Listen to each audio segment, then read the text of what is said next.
Hello, today I want to make a short video on how to make pandas faster.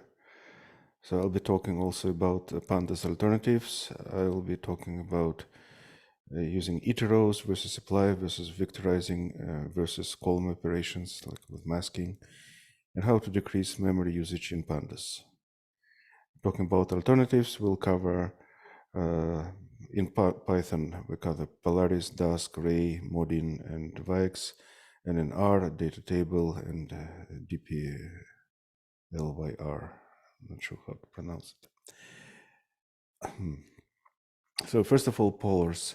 I made a big separate video about polars. It's a very good library to use. In fact, that's what I'm doing. I switched from pandas to polars, and polars is very fast and memory efficient. It's written in Rust, uses Apache Arrow. Project started about 3 years ago. First release was in September of 20, I think. And it can handle, the library can handle more data than fits in memory because it's using streaming. It also can do lazy operations, eager execution, multi-threaded, single instruction, multiple data, query optimization, APIs. It's amazing thing. So here are some links. So this is example of usage. So you do import Polaris SPL, and you do some set of operations, and then you collect the results because these operations in the middle may be lazy and may be running in parallel. So here you collect everything together. Two more frameworks. One is Dask. Dask is the idea is splitting large data frame between multiple servers, so splitting it into many small data frames. And Ray data set, well, it is used to do load and exchange in Ray libraries. Next, Modin and Vix. Modin uses Ray Dask, and Unidist, its syntax very similar to Pandas, but Modin is much faster, so you can read about that. And also Vix, so this is the team which created it. It's like Pandas for big data, faster, can calculate statistics and dimensional grid, and has good visualization tools. There are two more, and this is R libraries. First of all, it's a data table, which is enhanced version of data frames. Python Pandas data frame actually took the idea from data frames from R originally. And dplyr is another package. Okay, I'm not actually an R user, so I cannot talk about them. Okay, two more slides in this video. One is how to speed up Python operations, Pandas operations, sorry.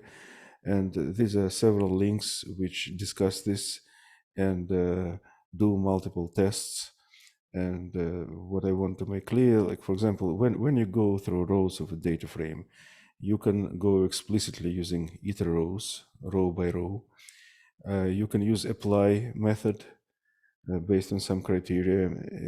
You can do numpy operations, or you can do column operations, which is you do .loc or using mask. So this is the fastest, and this is what I always use. And another thing is how to make histogram bins, and Pandas has a dedicated method for that, pdcut, just that sometimes people don't know that. Okay, this is a piece of the code which shows how the tests were done, and this is the graph showing how, depending on the number of rows, so if you have a big number of rows, that the runtime is the lowest for column operations. You see loc check and vectorize check.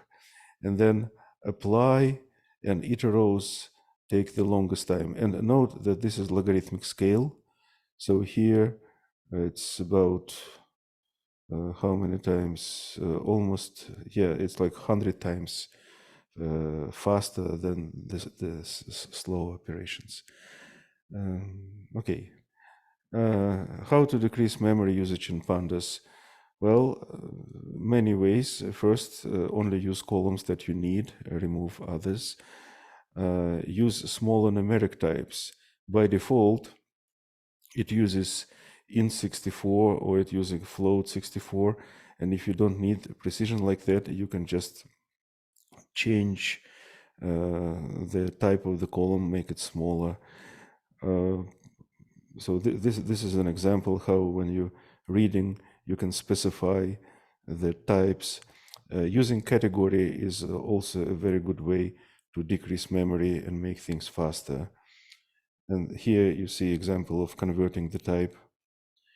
And next, change from float to int, losing accuracy, but sometimes it's okay, right? So you can do that.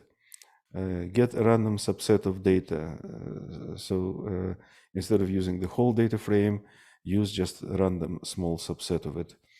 Next is split big data set into several files and process them separately. And read big files in chunks.